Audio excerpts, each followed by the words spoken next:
Good evening, नमस्कार। स्वागत है आप लोगों का हमारे यूट्यूब चैनल टाक विद ताल्लुक में।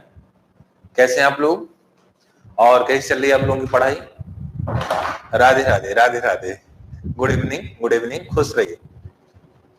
चलिए, आ गए हैं सभी लोग? अभी तो बहुत कम लोग आए हैं।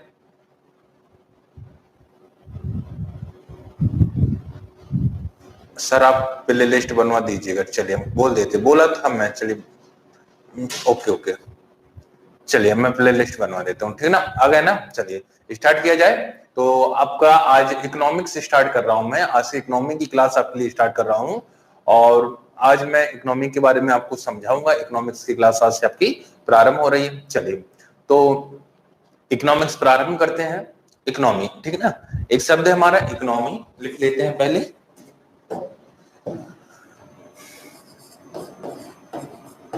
इकोनॉमी हिंदी में बोलते हैं अर्थव्यवस्था। अर्थव्यवस्था। अब देखिएगा, अर्थव्यवस्था को मैंने दो भागों में तोड़ दिया दो भागों में। एक का नाम है अर्थ। अर्थ का मतलब धन, और व्यवस्था, तो हमें धन की व्यवस्था करनी है, ठीक है ना? व्यवस्था, इसको व्यवस्था को हम एक शब्द दे रहे हैं, धन की व्यवस्था यानी अध्ययन। धन की व्यवस्था यानी क्या? यानी अध्ययन, ठीक है ना? तो एक ऐसा विषय जिसमें हम धन की चर्चा करते हैं, धन के अध्ययन की बात करते हैं, उस विषय को ही नाम दे दिया गया इकोनॉमिक्स। क्या नाम दे दिया गया? इकोनॉमी। एक इकोनॉमी, एक इकोनॉमिक्स है। इकोनॉमिक्स यानी अर्थशास्त्र। अर्थशास्त्र, तो अर्थशास्त्र अलग चीज है और इकोनॉमी अलग चीज है। अर्थव्यवस्था, अर्थव्यवस्था एक ऐसे विषय को कहा जाता है जहां पे हम धन की व्यवस्था यानी धन का अध्ययन करते हैं। वेल्थ, वेल्थ यानी धन, उसका हम अध्ययन करते हैं, तो उसी को हमने नाम दे दिया अर्थ व्यवस्था, अर्थशास्त्र। अर्थशास्त्र के अंतर्गत एक तो अर्थशास्त्र जो कौटिल्य के द्वारा लिखा गया, वो अर्थशास्त्र राजनीति पे लिखी गई एक पुस्तक है। राजनीति पे लिखी गई एक पुस्तक है अर्थशास्त्र, और एक अर्थशास्त्र सब्जेक्ट है, विषय है। तो अर्थशास्त्र का मतलब क्या है? अर्थशास्त्र का मतलब है कि जो भी हमारे आसपास जो भी आर्थिक क्रियाकलाप हो रहे हैं, कहीं से हम पैसा ले रहे हैं, कहीं पर हम पैसा दे रहे हैं, तो आर्थिक क्रियाकलापों का अध्ययन जिस विषय में किया जाएगा, उस विषय को हम बोलेंगे अर्थशास्त्र। और जहां पे हम केवल धन का अध्ययन करेंगे, केवल धन का, वेल्थ का अध्ययन करेंगे, उसको हम नाम दे देंगे अर्थव्यवस्था, ठीक ना? अर्थव्यवस्था। अब अर्थव्यवस्था जो है, अर्थव्यवस्था का जनक, अर्थव्यवस्था का जनक किसे कहा जाता है? जल्दी से आंसर कीजिएगा, जानते होंगे आप लोग। Adam Smith. किसको कहा जाता है? Adam Smith. एडम स्मिथ को अर्थव्यवस्था का स्मिथ,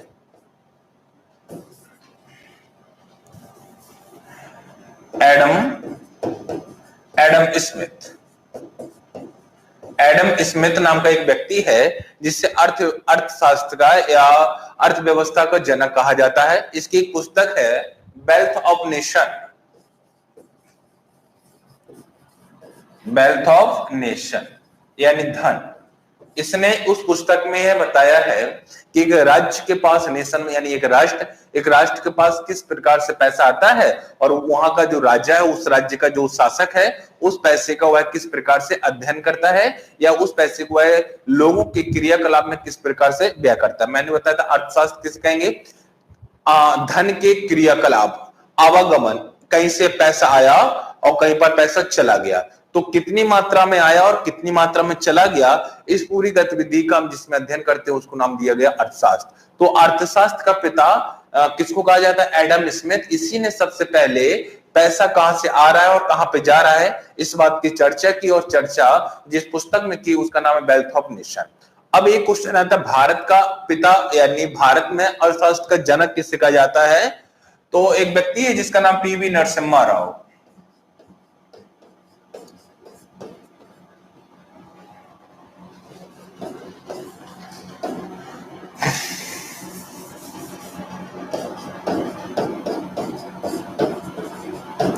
पीवी नरसिम्हा राव, ये भारत के पीएम भी रह चुके हैं, ठीक ना? भारत के प्रधानमंत्री भी रह चुके हैं। तो पीवी नरसिम्हा राव को भारत में अर्थव्यवस्था का जनक कहा जाता है। इन्होंने भारतीय अर्थव्यवस्था को एक नया दृष्टिकोण दिया। इसके बारे में हम बाद में जब आएंगे पीवी नरसिम्हा राव पे पंचवर्षीय योजना पढ़ेंगे, जब इनके बारे में हम लोग बात कर लेंगे। तो अभी आपको सिर्फ केवल दो बातें याद रखनी है कि अगर ये पूछा जाता है कि अर्थशास्त्र का जनक किसे कहा जाता है, तो आप रखेंगे एडम स्मिथ, और एडम स्मिथ की पुस्तक का नाम वेल्थ ऑफ नेशन। और भारत में अर्थशास्त्र का या किस भारतीय को भारत में अर्थशास्त्र का जनक कहा जाता है, तो आप नाम याद रखेंगे पीवी नरसिम्हा राव, जो कि भारत के प्रधानमंत्री भी रह चुके हैं। तो भारत की जो हम पंचवर्षीय योजनाएं पढ़ेंगे तो उन पंचवर्षीय योजनाओं में इनका जिक्र करूंगा, तो वहां पे पढ़िएगा। हाँ, प्रधानमंत्री भी रह चुके हैं। वेल्थ ऑफ नेशन, हाँ, एडम स्मिथ, बिल्कुल। चलिए, अब हम लोग कहां से स्टार्ट करने वाले हैं? तो हम लोग स्टार्ट करने वाले हैं राष्ट्रीय आय। राष्ट्रीय आय या हम लोग स्टार्ट करने वाले हैं जीडीपी से। हम यहां से पढ़ना स्टार्ट करेंगे जीडीपी। जीडी के बाद हम पढ़ना स्टार्ट करेंगे टैक्स। टैक्स के प्रकार, टैक्स होता क्या, कर किसे कहते हैं, शुल्क किसे कहते हैं, प्रशुल्क किसे कहते हैं, टैरिफ किसे कहते हैं, ये सारी चीजें। उसके बाद हम लोग पढ़ेंगे कंपनीज। कंपनी पढ़ने के बाद हम लोग पढ़ेंगे बैंक। क्या पढ़ेंगे? बैंक। बैंक के पढ़ने के बाद हम लोग पढ़ेंगे बैंक के बाद हम लोग पढ़ेंगे महत्वपूर्ण पंचवर्षीय योजनाएं।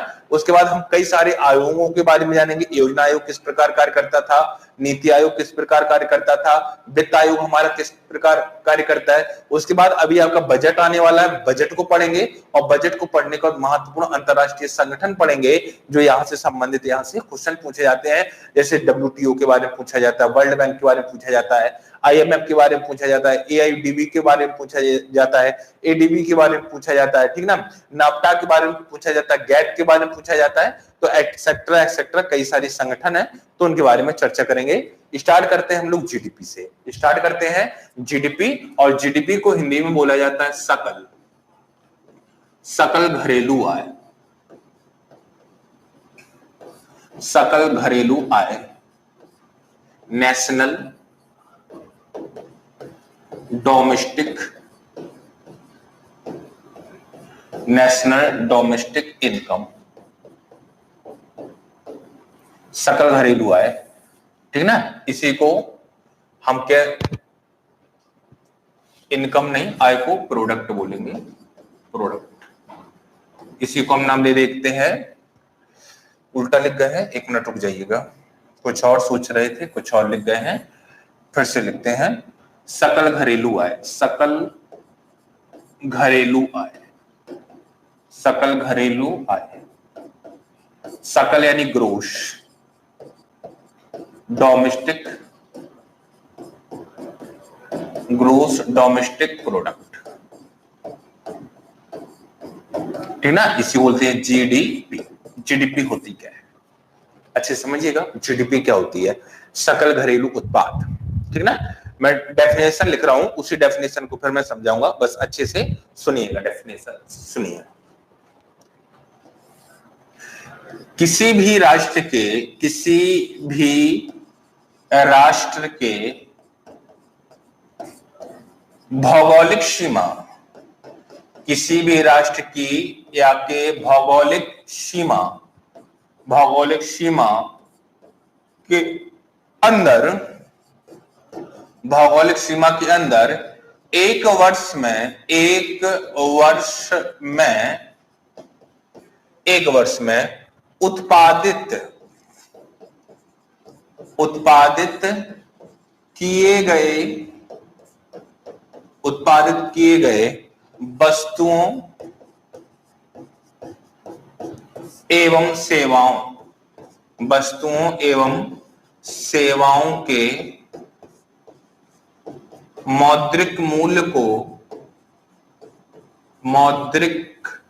मूल्य को जीडीपी कहते हैं, जीडीपी कहते हैं,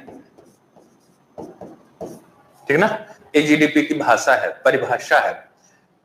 किसी भी राष्ट्र की भौगोलिक सीमा, प्रत्येक राष्ट्र की भौगोलिक सीमा होती है। जैसे भारत की अगर भौगोलिक सीमा की बात करें तो ये भारत की भौगोलिक सीमा है। या फिर भारत के केंद्र शासित राज्य ये भी भौगोलिक सीमा के अंतर्गत आएंगे भारत की, यानी भूगोल की सीमा। भौगोलिक यानी जहां तक जो गवर्नमेंट है हमारी, उस गवर्नमेंट के जहां तक नियम कानून या जहां तक हमारा संविधान लागू होता है, जिस क्षेत्र तक हमारा संविधान लागू होगा उस क्षेत्र को हम नाम दे देते हैं भौगोलिक सीमा।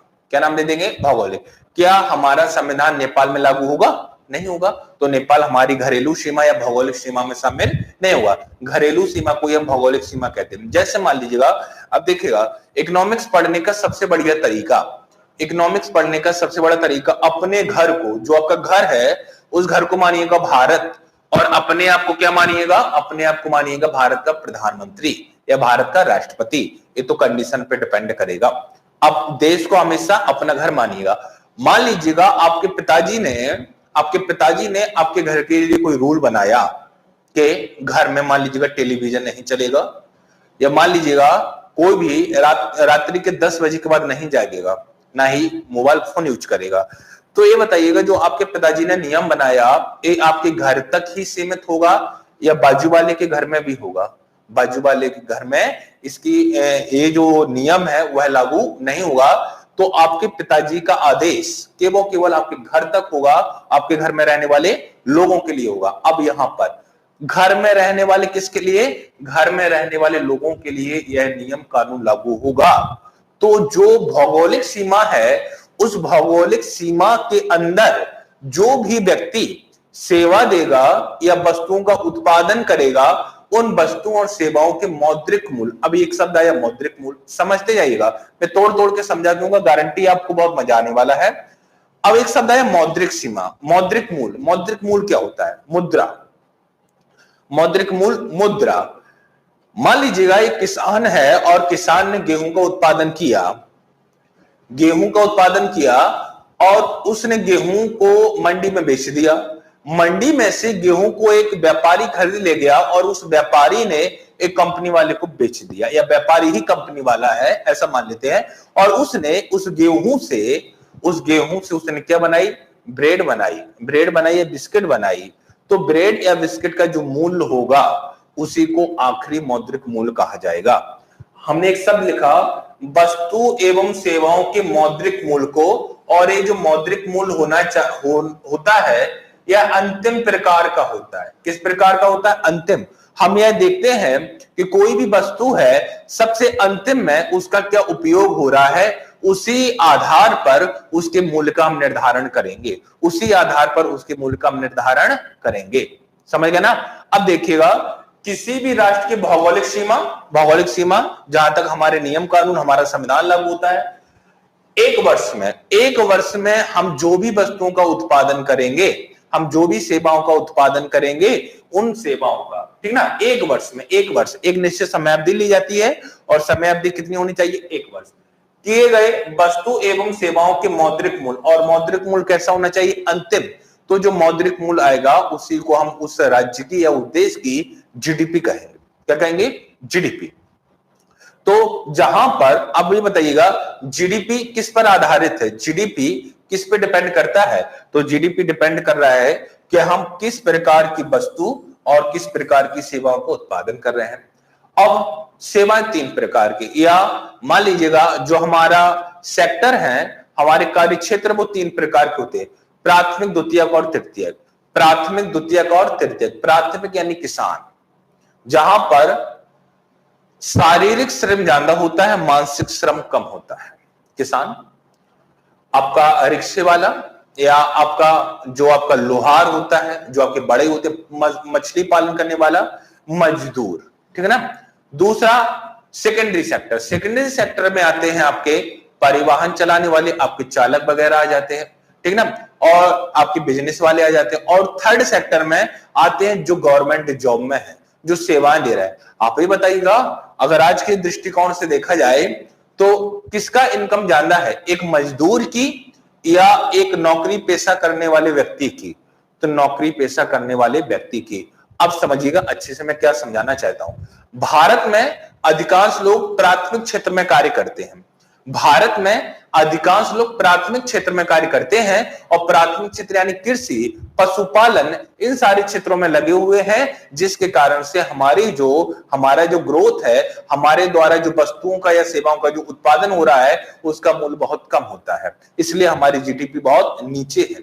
हमारे जीडीपी का स्थान पूरे विश्व में लगभग, देखिएगा बड़ी जीडीपी का मतलब अलग होता है और धनी जीडीपी का मतलब अलग होता है। आप ये नहीं कह सकते कि जो बड़ी जीडीपी होगी वह जो बड़ी अर्थव्यवस्था होगी वह सबसे रिच अर्थव्यवस्था होगी, ऐसा नहीं हो सकता, ऐसा नहीं है।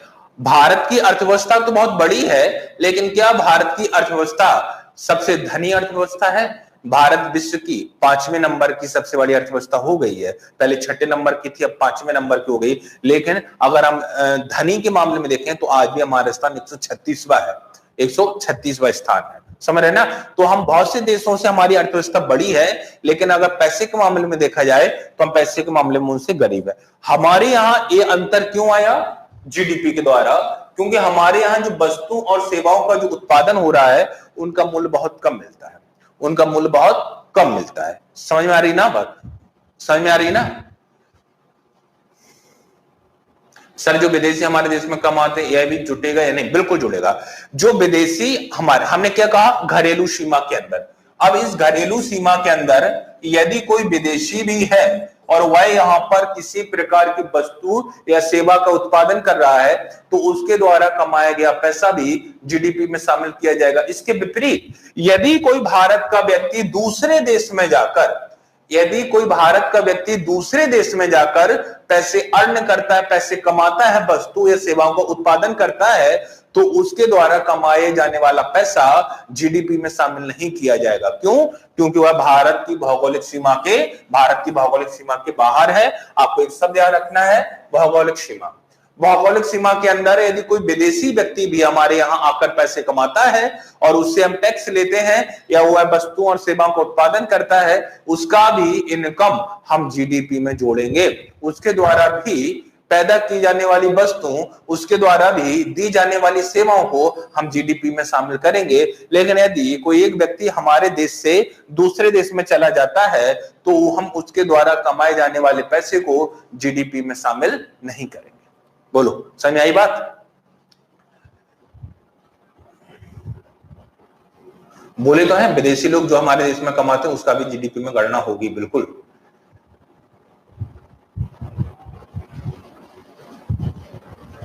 ठीक ना? क्लियर है? चलिए क्लियर है, अब आएगा, समझ में आएगा आपको धीरे धीरे। किसी भी राष्ट्र के भौगोलिक सीमा के अंदर अब एक निश्चित वर्ष जोड़ा जाता है और वह निश्चित वर्ष कितना जोड़ा जाता है? 1 वर्ष। 1 वर्ष में जो वस्तु और सेवाओं का उत्पादन होता है उसके अंतिम मूल्य को हम जीडीपी में शामिल करते हैं। आप ऐसा नहीं कह सकते हैं कि आपने गेहूं बेचा, गेहूं से पैसे कमाया, एक व्यक्ति ने उस गेहूं को खरीदा, उसने ब्रेड बनाई, उस ब्रेड से पैसा कमाया, तो गेहूं का उपयोग दोनों जगह है, लेकिन हम दोनों जगह उसका मूल्य हम किस में जोड़ेंगे? जीडीपी में नहीं जोड़ेंगे, बल्कि हम ये देखते हैं कि उसे अंतिम रूप से किसका उत्पादन किया जा रहा है। तो गेहूं से यदि अंतिम रूप से उत्पादन आपका किया जा रहा है ब्रेड का, तो ब्रेड के मौद्रिक मूल्य को हम किस में जोड़ेंगे? हम जीडीपी में। अब मौद्रिक मूल्य का मतलब पैसे से। हम ये नहीं कह सकते कि आप कहिएगा सर हमारे पास 50 ब्रेड के ट्रक है, तो ब्रेड के जो ट्रक है, ब्रेड जो है वह क्या है? वह भौतिक है, लेकिन रुपए जो उससे हमें अर्न होने वाला है, जितने रुपए का वो सामान है, उसी को हम नाम दे देते हैं मुद्रा। तो हमें किससे मतलब होता है? हमें मतलब होता है मुद्रा से, हमें भौतिक से मतलब नहीं होता है। समझ में आ रही बात? हमें इससे मतलब नहीं है कि हमारे पास 500 कुंटल गेहूं है, हमें इससे मतलब है कि उस गेहूं का मूल्य कितना है, हमें उससे मतलब है कि हमें उस गेहूं का मूल्य कितना है, हमें केवल इस बात से मतलब होता है। बोलो, क्लियर है बात? रिटर्न मैनी या money, return money by foreign country, क्या लिख रहे हैं? फिर से लिखिएगा, ठीक ना? चलिए, एक तो हो गया जीडीपी। अब जीडीपी के समान ही, हाँ एक बात याद रखिएगा कि यदि कोई व्यक्ति भारत में आके पैसे कमाता है, इसी को हम आगे जाके एक नाम दे देते हैं एफडीआई, और एक होता है एफपीपी। तो एफडीआई क्या है? एफडीआई अभी समझाऊंगा मैं आपको। यदि कोई विदेशी कंपनी भारत में आके पैसे कमाती है तो उसके द्वारा भी कमाए जाने वाली अंतिम सेवाएं और अंतिम वस्तुओं को हम जीडीपी में शामिल करते हैं। ठीक ना। और यदि कोई भारत का व्यक्ति दूसरे देश में चला जाएगा तो क्या वो भारत की सीमा में है? भारत की सीमा में नहीं है। जब भारत की सीमा में नहीं है तो वहां पर हम उसके द्वारा अर्न किए गए पैसे या अर्न किए गई गुड्स या अर्न किए गए सर्विसेज को हम क्या करते हैं? जीडीपी में शामिल नहीं करते। चलिए, जीडीपी के बाद हम एक और शब्द आता है जीएनपी। जीडीपी के बाद एक शब्द आता है जिसका नाम है GNP. GNP, gross national, NATION, national product.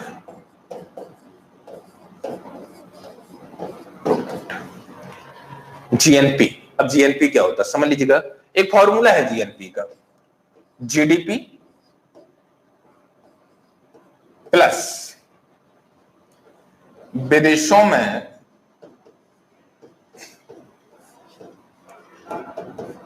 कमाई जाने वाली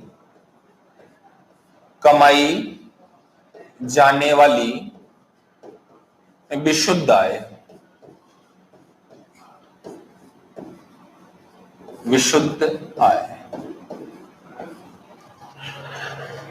अगर हमारा जो जीडीपी है, हम अगर उस जीडीपी में विदेशों में कमाई जाने वाली विशुद्ध आय को जोड़ दें तो क्या निकल के आ जाता है? जीएनपी। पहला क्वेश्चन आपके सामने, विदेशों में कमाई जाने वाली विशुद्ध आय है, किसके द्वारा कमाई जाएगी? किसके द्वारा कमाई जाएगी? भारतीय व्यक्ति के द्वारा या किसी विदेशी व्यक्ति के द्वारा? जल्दी से बताइएगा, भारतीय व्यक्ति के द्वारा या किसी विदेशी व्यक्ति के द्वारा?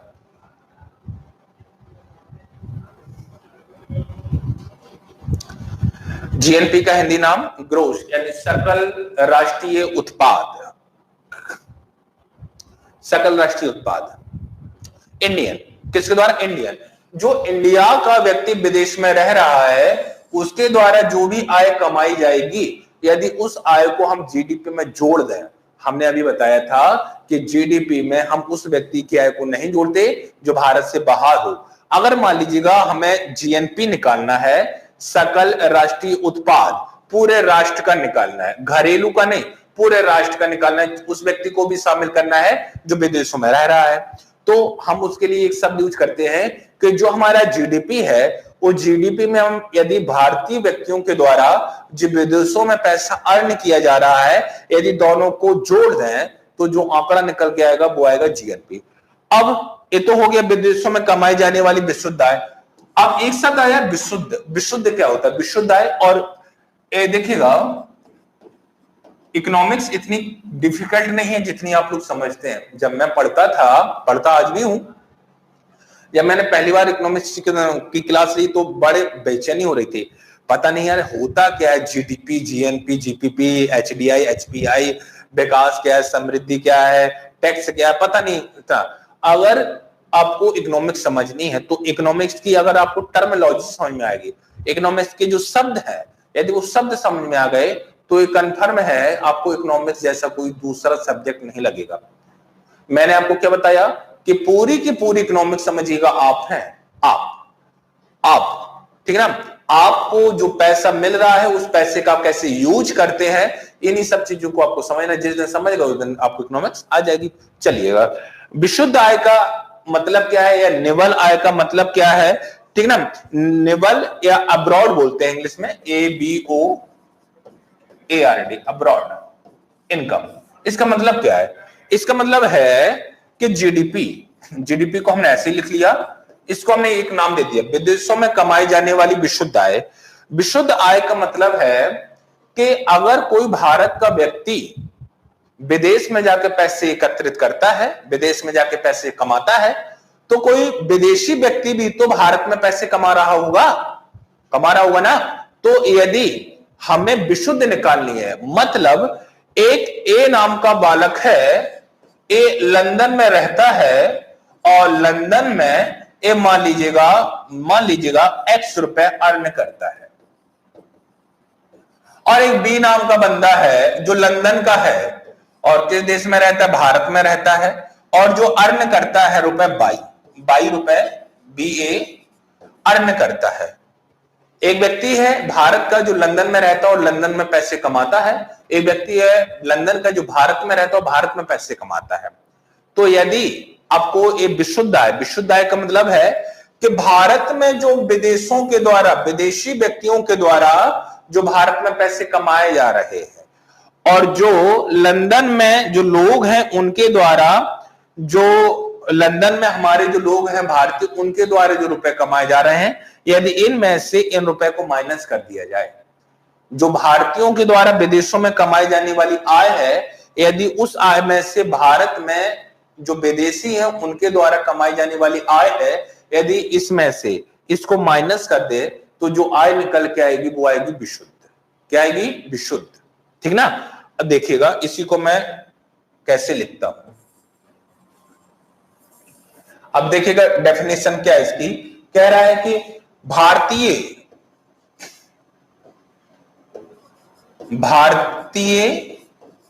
संसाधन कौन? भारत का व्यक्ति। भारतीय संसाधन के द्वारा विदेशों में कमाई गई आय माइनस विदेशी संसाधनों के द्वारा, विदेशी व्यक्ति के द्वारा, विदेशी संसाधन के द्वारा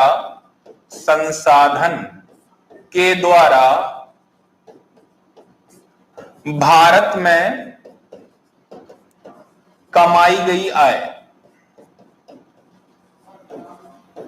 ठीक ना। यदि जो भारत के व्यक्ति है, भारतीय संसाधन है, भारत के व्यक्ति है, या भारत की संसाधन, मैंने क्यों लिखा? हो सकता है कोई भारतीय कंपनी हो जो लंदन में काम करती हो सकता है कि भारत की कोई कंपनी हो जो ब्रिटेन में काम करती हो सकता है कि भारत की कोई कंपनी हो जो स्पेन में कार्य करती है। भारत की कोई कंपनी, तो संसाधन का मतलब व्यक्ति से और संसाधन का मतलब कंपनी, दोनों से है। तो मान लीजिएगा कोई भारत की कंपनी है, उसके द्वारा विदेश में जो पैसा कमाया गया, उस पैसे में से जो भारतीय संसाधन, और कोई विदेश की कंपनी भी होगी जो भारत में अपना कार्य कर रही होगी, भारत में पैसे कमा रही होगी, तो भारत में जो पैसा कमाया गया उसको विदेश में कमाए गए पैसे से अगर माइनस कर देंगे तो जो रुपए आएगा उसको हम किस में जोड़ देंगे? जीडीपी में। तो इस प्रकार हमारा क्या आ जाएगा? जीएनपी। क्या आ जाएगा? जीएनपी। अब यदि भारतीय संसाधनों के द्वारा विदेशों में कमाई जाने वाली आय अधिक है और ए वाली आय क्या है? कम है, तब तो हमारे लिए अच्छा है, तो हमारी जीडीपी बढ़ जाएगी। मान लीजिएगा यहां पर जीडीपी है, यहां पर मान लीजिएगा भारतीय संसाधनों के द्वारा विदेश में कमाए जाने वाले पैसे 100 है और विदेशों के द्वारा कमाए जाने वाले पैसे कितने हैं? 80 है। तो यहां पर अगर इसमें से इसको माइनस करेंगे तो कितना आ रहा है? 20। तो जीडीपी प्लस 20 हो जाएगा। मान लीजिएगा जीडीपी प्लस 20। अब मान लीजिएगा यहां पर कमाए जाने वाले रुपए तो 100 है, लेकिन यहां पे 100 की जगह 200 है, तब तो माइनस में आ जाएगा। तो क्या हो जाएगा? GDP minus 100। अब आपको मैं एक बात समझाता हूं, ये वाला आंकड़ा याद रखिएगा। आप बताइएगा, आपको क्या लगता है कि जो हम हैं, यानी भारतीय संसाधनों के द्वारा जो विदेशों में कमाई जाने वाली आय है वह अधिक है या विदेशी संसाधनों के द्वारा भारत में कमाई जाने वाली आय अधिक है? दोनों में से कौन सी ज्यादा है? जल्दी से बताइएगा, जल्दी बताइएगा कौन सी अधिक है? विदेशों के भारतीयों के द्वारा विदेशों में कमाई जाने वाली आय अधिक है या विदेशियों के द्वारा भारत में कमाई जाने वाली आय अधिक है? कौन सी अधिक है?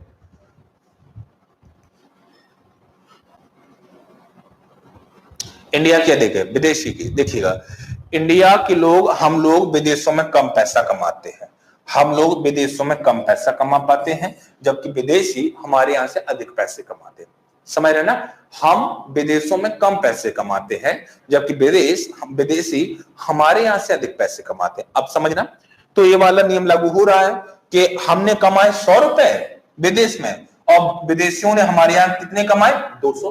तो 200 में 100 में से जब हमने 200 को माइनस किया तो कितना आया? माइनस का 100। तो हमारी जो जीडीपी है उसमें से हम माइनस करना पड़ा। बाबू, जिस दिन ऐसा हो जाएगा कि हमारे द्वारा विदेशों में कमाई जाने वाली आय अधिक होगी, हमारे द्वारा विदेशों में कमाई जाने वाली आय अधिक होगी और विदेशियों के द्वारा भारत में कमाई जाने वाली आय क्या होगी, कम होगी। तो बताइएगा जब हमारी अधिक है 1000 है, विदेशियों की 500 है, तो हम प्लस में रहेंगे या माइनस में, प्लस। और जब हम जीडीपी में, हमारी जीडीपी एक्स है, अगर एक्स में हम कोई संख्या जोड़ते हैं तो ये तो कंफर्म है कि वह एक्स से अधिक आएगी, यानी हमारी जीडीपी का स्तर बढ़ जाएगा, हमारी जीडीपी का स्तर बढ़ जाएगा। और यदि हम माइनस यहां पर अपनी जीडीपी में यदि हम माइनस जोड़ते हैं तो निश्चित सी बात है हमारी जीडीपी क्या हो जाएगी, घट जाएगी। चूंकि हम कम पैसा कमाते हैं विदेशों में और विदेशी हमारे यहाँ अधिक पैसे कमाते हैं, इसलिए हमें अपनी जीडीपी में से माइनस करना पड़ता है। यही कारण है कि हम विश्व की 5वीं बड़ी अर्थव्यवस्था होने के बावजूद भी एक धनी अर्थव्यवस्था नहीं है। जिस दिन ऐसा हो गया कि जीडीपी में हम कुछ जोड़ने लगे, जीडीपी में हमें विदेशों के द्वारा भी कुछ अर्न होने लगा, उस दिन हमारी अर्थव्यवस्था सबसे बड़ी हो जाएगी। चीन क्या करता है, चीन की अर्थव्यवस्था अच्छी है, भारत से बड़ी है। तो चीन की अर्थव्यवस्था क्यों बड़ी है, क्योंकि चीन विदेशों से बहुत ज्यादा पैसे कमाता है। आप देखिएगा चीन में होली नहीं मनाई जाती है, होली की पिचकारियां बेचता है। दिवाली नहीं मनाई जाती, दिवालियों में क्या करता है, दिवालियों में मूर्ति बना के बेच रहा है। तो चीन की जो अर्थव्यवस्था है, जीएनपी है चीन का, वह चीन में भारतीय कंपनी कम पैसा कमा रही है। चीन की बात करें तो चीन में जो चीन के लिए बात करें तो चीन के लोग विदेशों से ज्यादा पैसे कमाते हैं, जबकि कोई भी देश चीन से कम पैसे कमा पा रहा है, इसलिए वहां की अर्थव्यवस्था ज्यादा है बाबू। वैसे ही अमेरिका में और वैसे ही रूस में है, वैसे ही आपके इंग्लैंड में है, समझ रहे हैं ना। तो जिस दिन ऐसा हो गया कि हम विदेशों से ज्यादा पैसे अर्न करने लगे, विदेशों से हम जिस दिन ज्यादा पैसे अर्न करने लगे, उस दिन हमारी जीडीपी निश्चित रूप से बहुत धनी हो जाएगी। हम बड़े हैं, हमारी अर्थव्यवस्था बड़ी अर्थव्यवस्था है, नॉट धनी, ठीक ना। हम ऐसा कह सकते हैं कि यह जरूरी नहीं है कि बड़ी अर्थव्यवस्थाएं, यह जरूरी नहीं है कि बड़ी अर्थव्यवस्थाएं धनी अर्थव्यवस्थाएं भी हो सकती हैं। ये वाला क्वेश्चन आईएएस का है, मैंने खुद दिया था, 2016 का है, आप उठा के देख सकते हैं। पूछा गया था क्या जो बड़ी अर्थव्यवस्था है उसको हम धनी अर्थव्यवस्था भी कह सकते हैं, नहीं कह सकते हैं। उदाहरण भारत, वर्तमान समय भारत की रैंक कौन सी अर्थव्यवस्था में, बड़ी अर्थव्यवस्था 5वीं, और अगर धनी अर्थव्यवस्था देखा जाए तो 136वीं। समझ रहे ना, समझ गए कि अर्थव्यवस्था हमारी जब हमारे जीएनपी बढ़ेगा, जब हमारी अर्थव्यवस्था बहुत बड़ी हो जाएगी। और जीएनपी कब बढ़ेगा, जब हम विदेशों से पैसा ज्यादा कमाएंगे और हमारे यहाँ पर जो व्यक्ति आएगा वो यहाँ से पैसा क्या कमाएगा, कम कमाएगा। समझ पा रहे हैं ना। चलिए तो आज यही रख लेते हैं। पर मैंने आज आपको सिर्फ 2 डेफिनेशन पढ़ाई हैं, कल इसके आगे मिलते हैं तो और पढ़ाएंगे। इसके आगे बढ़ते हैं तो अब हम लोग पढ़ेंगे